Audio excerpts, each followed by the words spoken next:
বাপ মারে খুশি করতে লক্ষ টাকা খরচ করা লাগে না রে যুবক।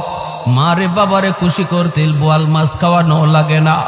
মুখ বইরা আম্মা কয়া ডাক দেও, মুখ বইরা আব্বা কয়া ডাক দেও, দেখবা বাপ মার দিল খুশি হয়ে গেছি। আল্লাহ কয় বান্দা তুই তোর মারে খুশি করলি না, যেন আমি আরশের মালিক রে খুশি কইরা নিলি। রাতের বেলা মাথায় একটু তেল লাগায় দিছো মার, বাবার পায়ের তলায় একটু তেল মালিশ করে দিছো।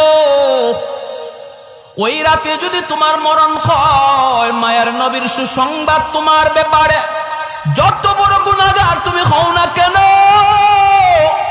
সকাল হওয়া মাত্রই তোমার জন্য জান্নাতের দরজা খোলা।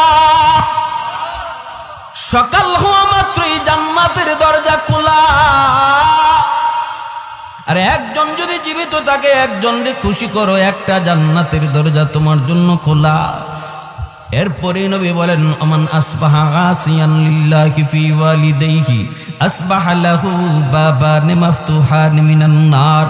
আর যদি কোনো সন্তান রাতের বেলা মারে কষ্ট দেয়, বাবার কলিজায় আঘাত দিয়া রাতে ঘুমায়, অথচ বাবার কাছে মাপ চাইল না, এমন কথা বলল যেই কথায় বাবার কলিজায় লাগছে, মার কলিজায় লাগছে, এরপরও মার কাছে মাপ চায় নাই, বউ বাচ্চা নিয়ে ঘুমায় পড়ছে।